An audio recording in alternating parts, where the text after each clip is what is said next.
And I hope you're doing well today. Um, this week I've had a really bad episode of back spasms and pain. And yesterday I actually had a pretty good day, and I'm starting off with a day that could go either way. So I don't want to spend too much time on here today, but I appreciate your patience. I know some of you were sitting here waiting for a little bit, and I had to overcome some connection issues and also get my puppies in a situation where they won't bother me while we're talking or while I'm talking and you're listening. So usually when I do these things, it's usually when I wake up in the morning. I'm up before everybody else is, and some thought jumps in my head. Usually it's either a memory or it's something that will be a result of me reading someone's comment or question, or it may not even be directed to me. It's sometimes just a song. And I got up this morning and realized how cold it is, unseasonably cold.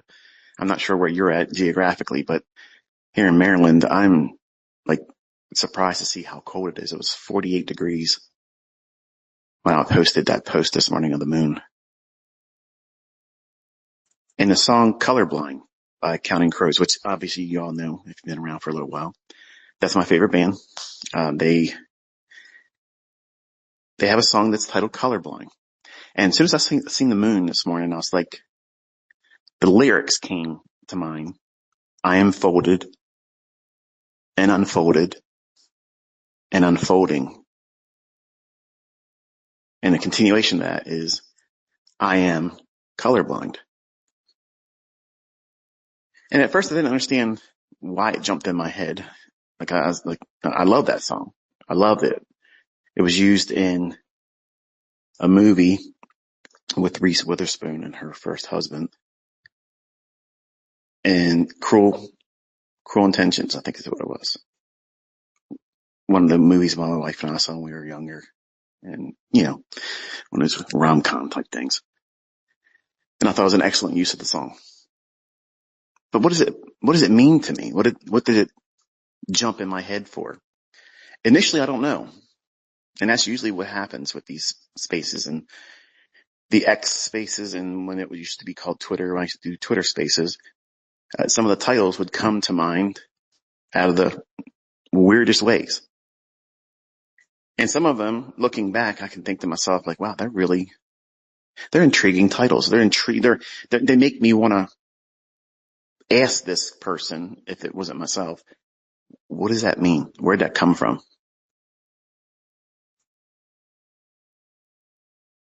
I want to apply it to, because this is how it was given to me, because I questioned myself, why would I think that? Why did that thought jump in my head? And obviously you're here because you're listening to me, hopefully that I will let you know something from my own experience, let something slip from the black munitions bag of market making. And I think that it's very much applicable to us as traders when we're developing. When you're brand new and you don't really know who you are as a trader, you don't know what you're looking to do, you don't know how to engage price action. It's something much like a love letter. Remember when we were in grade school and you saw that cute girl in the class and she just literally drove you crazy, or that cute little boy, for those that are in the listening audience that have a deference to that. I was much like that. I was romantic as a little boy, but shy. So shy. It was crazy. But the few times that I did have the proverbial girlfriend, which never went past maybe a holding of the hand behind the desk, never even kissed. In grade school, you don't know anything. So imagine that moment when you first got that first love letter folded up and it's in her hand or his hand getting ready to pass it to you, and that excitement. Like, I can't wait. I can't wait to see what they wrote to me.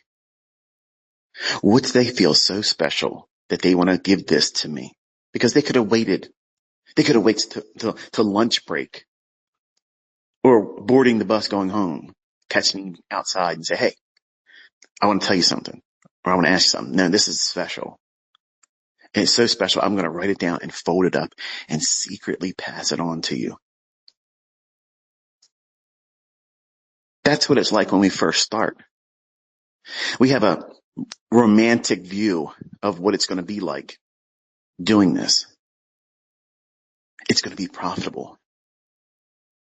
I'm going to feel better about myself because I'm going to be in a position where I can make money, where I'm not ashamed of where I work, where I came from, my pedigree.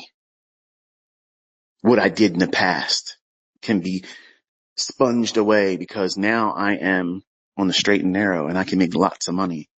I can make my own way. I don't need to have to worry about losing my job. That's what it's like, that romanticism that we have when we first start going into this. We see someone that inspires us. Maybe it's a number of people, but it can be narrowed down to one person that everybody gets inspired by. And it's not always the same person.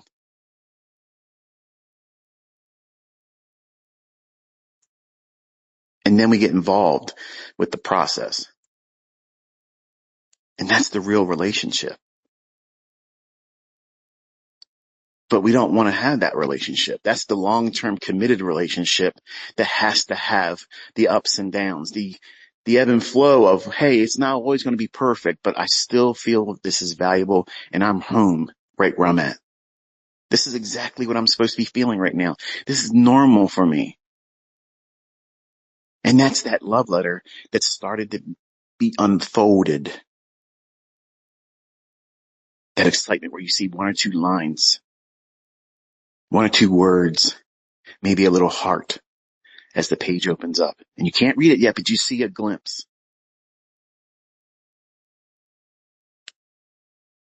First, you're folded. You don't know what's inside.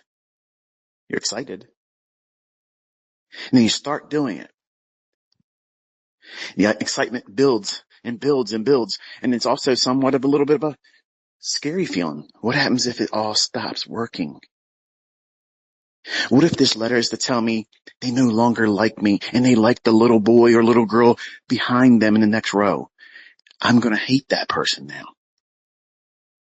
I'm going to do everything I can to make their life miserable if she likes or he likes someone else besides me. And you think about it, that's what this community, this industry in social media, we contend with that. The jealousy of, I want you to like me, not them, not him, not her. And I'm going to bother you constantly.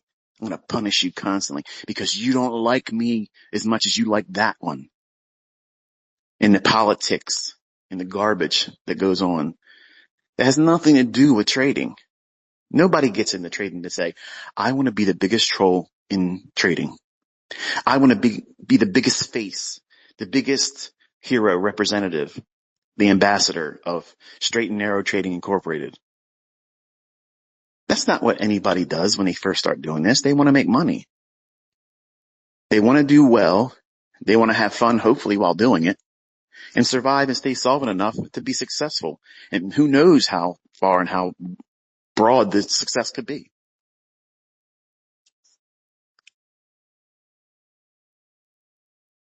But the process, that's the real romance. Sticking to a set of rules, adhering to them, shunning all of the distractions, pushing aside all of the bullshit, all the things that have nothing to do with the open, high, low, and close.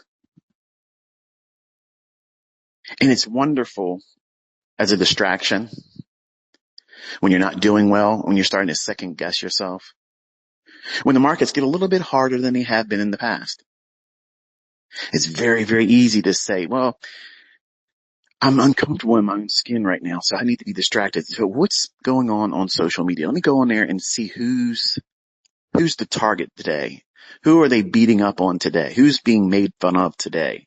Because if I can look at that and find pleasure in someone else's misery, their embarrassment, if they can distract me from my own pain and suffering because I'm not doing as well as I was hoping I was going to do this week, this month, this quarter, this year, then it won't be so painful for me. I will be able to look at someone else's relationship that's failing, that romanticism that's falling apart and fizzling out and melting in front of everybody, and all the turmoil that comes along with it. That will be a wonderful distraction from my own misery. And that's all part of the process too. The best traders, the better traders, they're the ones that don't do those types of things. They don't concern themselves with stuff like that. They focus on the markets. They focus on their P&L. They focus on their equity curve. They focus on their mindset. They adhere to their process. And they know it's not going to work every single time. They know that. You knew it when you came into this. You want to say, hey, well, I'm going to be really successful and I'm going to have a system. I'm going to develop a system. I'm going to copy somebody's system. I'm going to buy a system. I'm going to learn the system. I'm going to do something that some guy, some rock star trader, female, male, whatever it is. I'm going to do what they're doing. And I'm not going to tell anybody that's what I'm doing, but I'm going to show my friends and family that this is what I do. And if the person that they're copying just packs it up, takes down their tent, moves on to a different town, city, and never has any access to that person ever again, they no longer have any success. That's their process. But that process, copying someone else, leaning on someone else's logic, being a part of someone's community, that only has a life cycle so long. Eventually, the person that participates in things like that either outgrows it or the person that operates it goes into a tailspin like anybody else will. You're going to have a period of drawdown. You're going to have a period of losing trades. You're just not going to be firing on all cylinders. You're going to be struggling. And that's normal.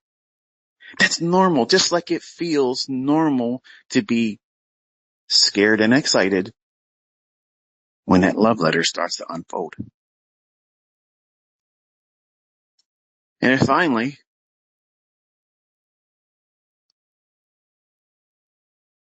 it's unfolded. You can see every line. You can see every punctuation, every typo, misspelled word,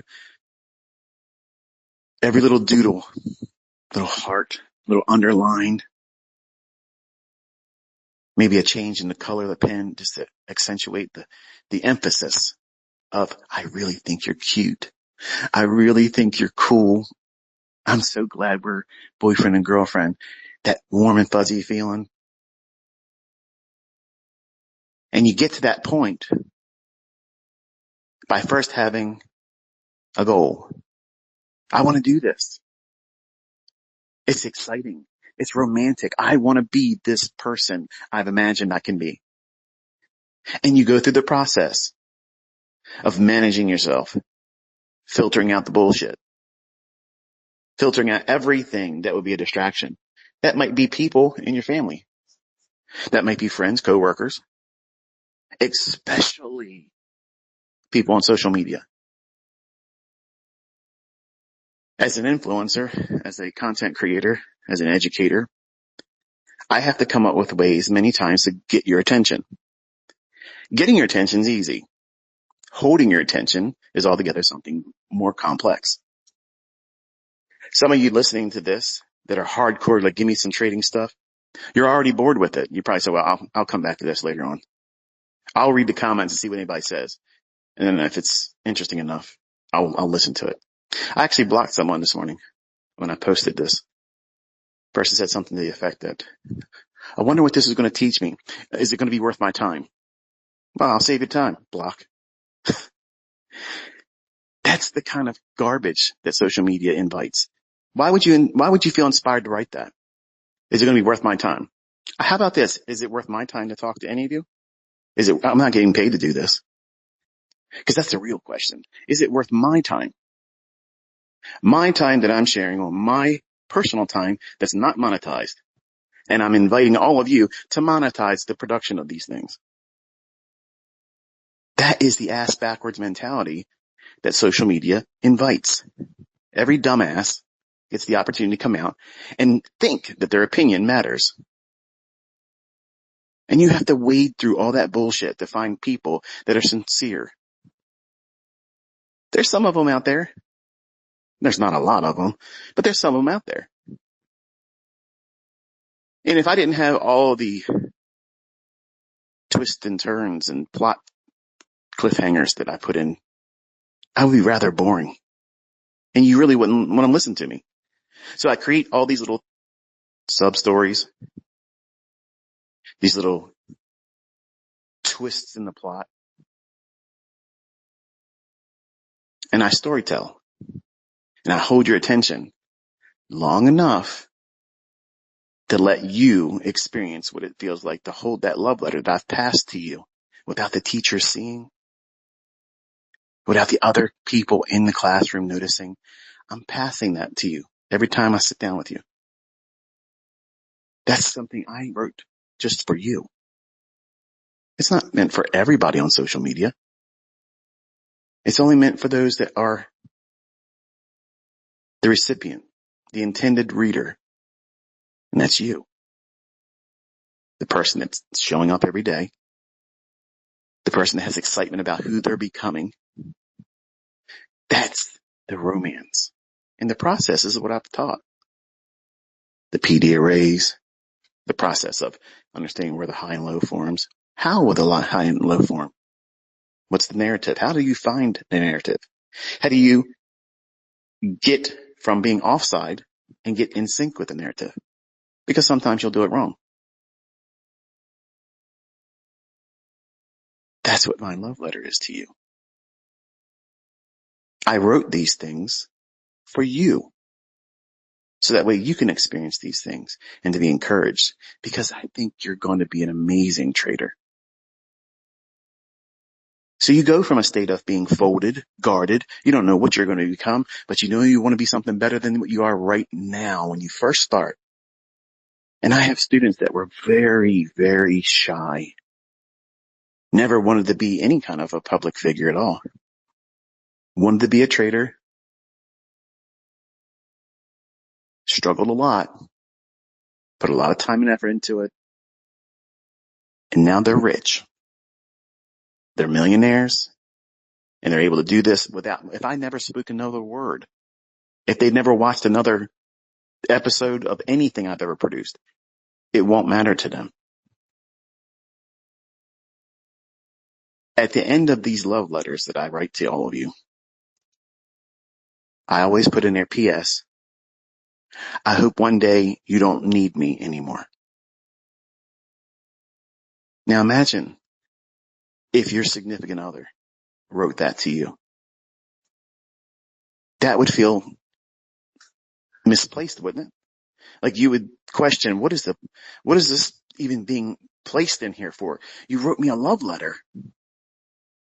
You told me how much you care about me. You poured all your time and energy into me, and you even gave me encouragement through this letter. But at the end of it, you put P.S. I hope there comes a time when you no longer need me. I hope there's going to be a day that you wake up and you say, you know what?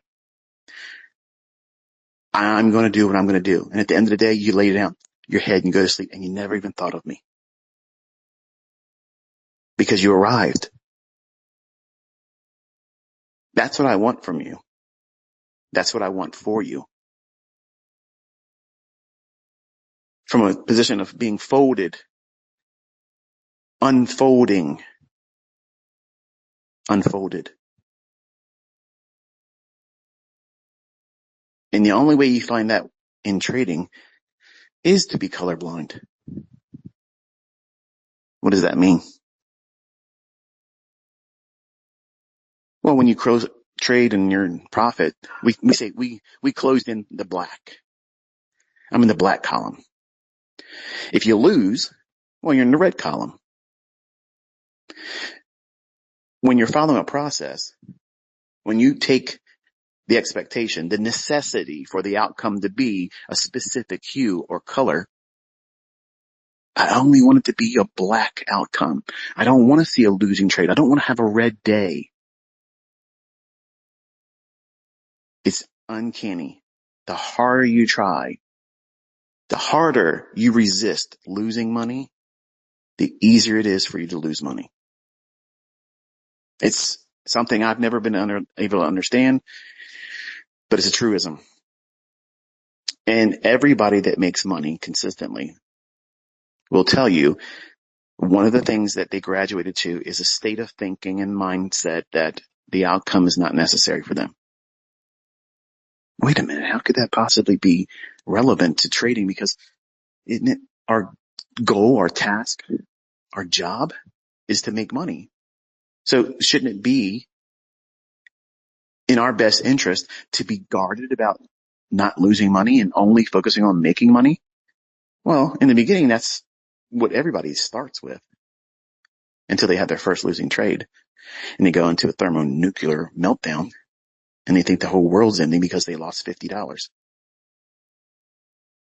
And I'm not making fun of people that lose a little bit of money, and I'm not looking down on you because if I took you back to the very first time I put on my first trade, I was scared to death. I was afraid.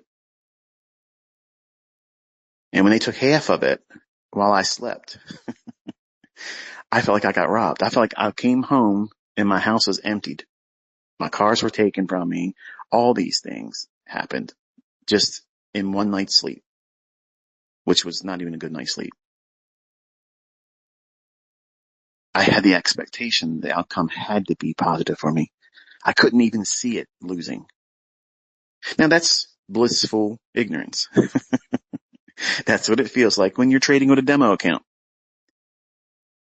Oh, I'm going to push the button here and we'll see what happens. That's right. We will see what happens in a chemical reaction between your ears, because what's happening on your demo screen and the results are nothing. It's nothing. But you attribute that to success or failure on an individual transactional basis. That means every one trade tells the story of your success or failure as a trader.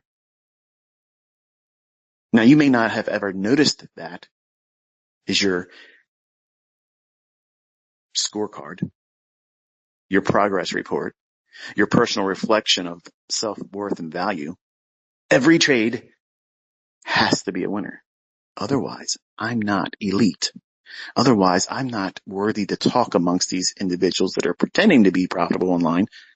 I don't want to be called out by anybody. Because what happens if they ask me, show me your stats for today? What will I do? What will I say?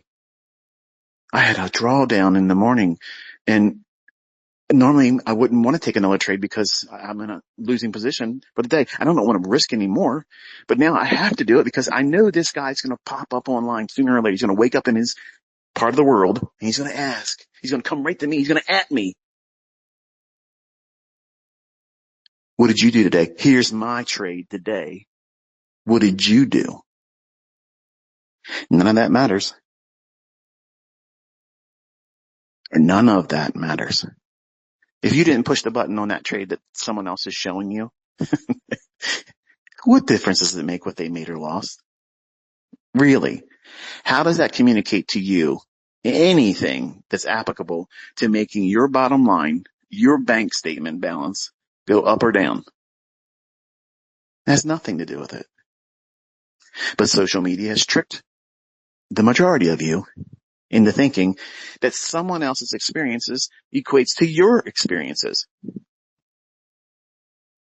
I rub elbows with really successful traders online. I'm in so-and-so's community. I'm chartered. Like that somehow makes your ass smell like roses. It doesn't. Nobody gives a shit if you're a charter student of mine. Nobody really gives a shit at all. Anybody that's watching anyone else, it's one of two reasons. There's value there and they're there to mine it. Get what they get.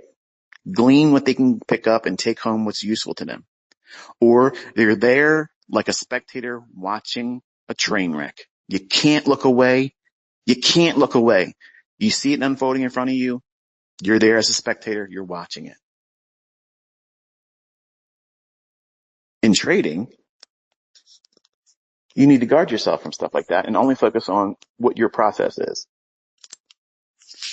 Are you doing what your model suggests you should be doing? Are you focusing on the things that your model suggests that you should be focusing on only?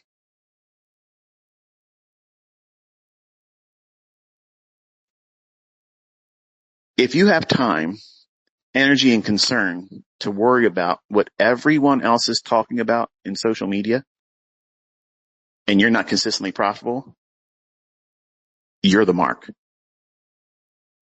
You're the loser. You're the person that's wasting your time. The highest performance athletes, the highest earning individuals in the finance world, they're not on social media worrying about who's getting talked about. They're not doing that. They're not keeping up with the Joneses like that. They have their head down in their own books, doing what they need to do. They're keeping their attention on themselves. And that's not selfishness. That's focus. That's what you have to do well. And you feel dirty when you hang around the individuals that only talk smack, only talk garbage, and they don't really do anything except for exhibitionism. It's just showing you what they're doing, whether right or wrong, making fun of this one, making fun of that one. What has that got to do with trading? Like really, what does that have to do with anything? It has nothing to do with it. But it works. It's the perfect distraction when you're in a state of mind where you just want to be distracted from the misery that you're feeling because you have not yet arrived or you did something outside of your model. You didn't follow your own process. The thing that you sat down and said, this is what I'm going to do on this day. If price does this at this time, I'm going to do this and I'm going to avoid doing the other thing. And I'm only going to risk X% of my equity for any one trade. When you blow that and only you know about it, if you're weak, and there's nothing wrong with admitting that you're weak, because this is hard stuff to do, folks. It's very, very hard. It's complex. You have to beat the most formidable opponent that you'll ever meet. It's you. You're going to hold yourself back. You're going to prevent yourself from finding success as fast as you would really want to find it. It's nobody else's fault that you didn't arrive there sooner, but your own. It's just your fault. There's no escaping it in this industry. Anything that you want to try to attribute to the outcome when it's not in favorable column, the black column, all of the individuals, and I did this when I first started, when I was weak-minded, when I didn't want to own the personal responsibility of my own actions and decisions, I wanted to fault anything and anyone outside of me. I didn't want to admit that I did that wrong. I did that wrong. As soon as I started feeling that, man, that so-and-so Ken Roberts garbage. Well, to be honest with you, I've already said before, his course was pretty stupid. But it did get my gears turning. I'm thinking, well, if I can make $1,000 a month, I could retire when I'm 40. I just got to find a way to do that. And that was my goal back in 1992. I wanted to make $1,000 a month. And if I hit that, I'm winning.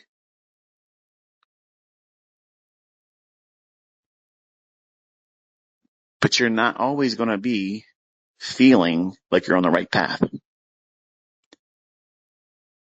And you need to be colorblind to the outcome. That means when you put a trade on and you're trusting your model, you don't know. You don't know, folks. You do not know the outcome of your next trade. You don't. And to be quite honest with you, in the current climate setting and the way the markets are moving around, I'm not as confident as I normally was because there's so much intervention going on. A goofball makes a post about another country having to pay or not pay as much. Immediately, they're going to rip the market. He ain't doing it.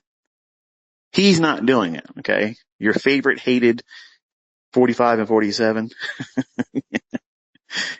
You're not, you're not understanding how this really works because he isn't making the market move around. But they know at the peak of this individual's posts, it causes sentiment disruption. So whatever was going on in the markets in the state of thinking before some kind of a post gets sent to the social media, it's disrupted.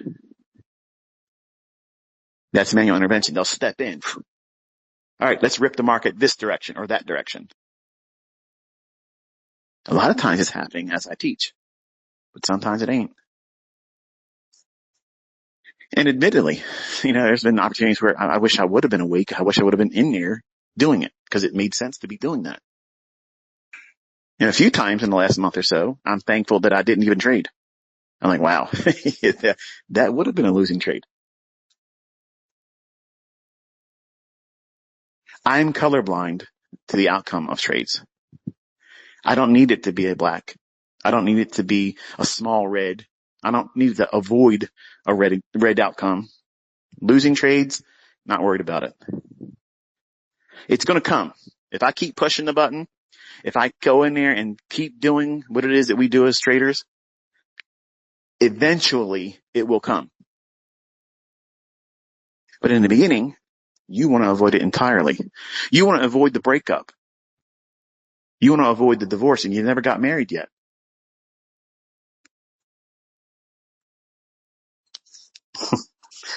It's funny how it's like we try to imagine walking on eggshells, never expecting it to ever hear a crack. It's impossible. When you're learning how to do this, you're going to lose a lot. And you need to be comfortable doing that in the beginning. You want to lose a whole lot in the beginning because that's going to teach you a whole lot about yourself. That the things that you're trying to hide from yourself, that you walk through this world with, hiding under your own skin. I'm glad these people don't really know my real self. My insecurities, the things that I'm afraid of. See, I'm not afraid to tell you those things. I'm not afraid to tell you that. I'm not afraid to weep in the presence of my own students. And I had students literally write to me in hateful emails saying, what a lunatic. Who wants to hear their mentor crying? I would love to know that the person I'm learning from has a sense of humility and vulnerability and honesty to come forward and say, this is where I hurt myself. And I don't want you to experience that either. I want to spare you all these things that I put myself through, thinking at the time this is the right way. And I know now it wasn't. It would never be the right way for anyone else's hands to try that same approach. It would never work out.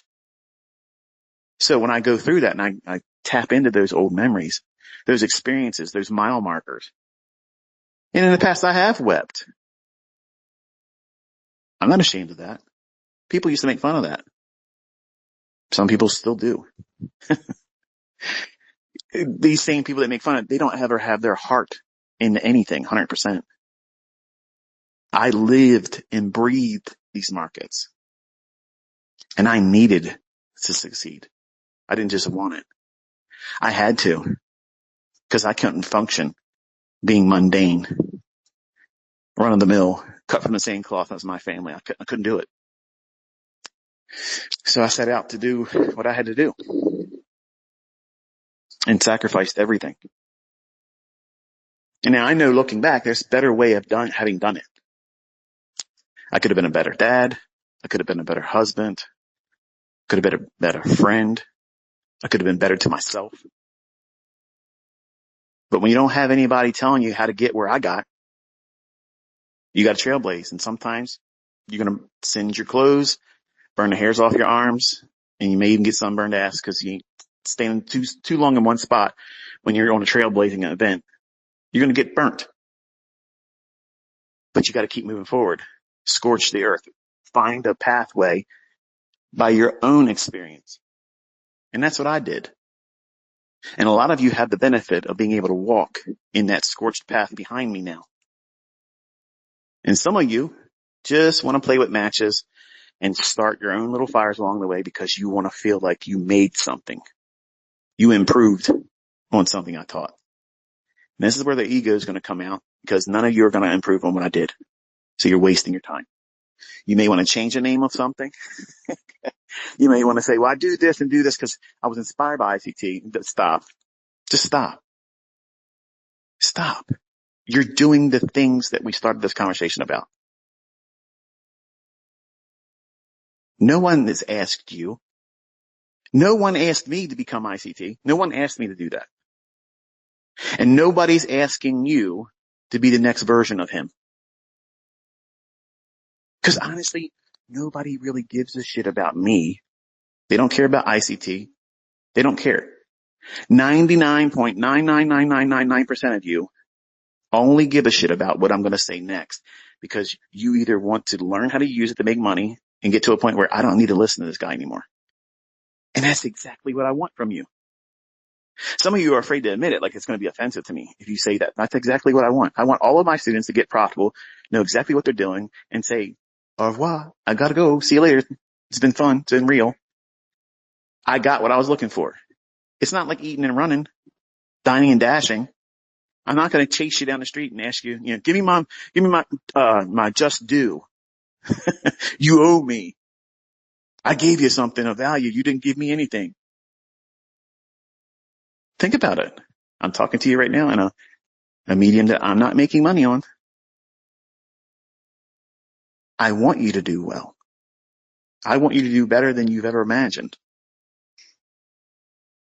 But I'm not trying to inspire you to be something that you can't be. You're not going to improve on what it is I'm teaching you. And I mean that wholeheartedly because it is the market. You're going to discover something that works in your hands. But some of you just are set out to be, I just want to be a celebrity. You don't really want to be a trader. You've already tasted it. It's hard.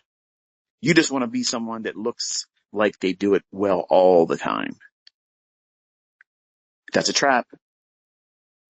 That is a trap. And some of you are going to fall victim to those individuals that's trying to do those things. They're going to sell mentorships. They're going to sell community access. They're going to sell courses, write books. They're all going to write books when mine come out. Trust me when I tell you that. Everybody's going to be sampling that. And that's okay. I understand that's what's going to happen. I understand that. But I'm talking to the individual that is excited. They know I'm holding that love letter in my hand. I'm ready to pass it on to you again. And everybody else in the room, even the teacher, doesn't exist. Do you remember that moment? Do you remember that moment when you knew your focus and your attention was only dialed in on what? Their hand and what they're holding. You can't wait until you get that little piece of paper in your hand. Even if the teacher asked for it, you would say, no. Send me to the office. I don't care. This is none of your business. That anticipation, that spirit of expectation, it's high. That's who I'm talking to. Because you have invested intention, time, focus, and you have a vision of yourself.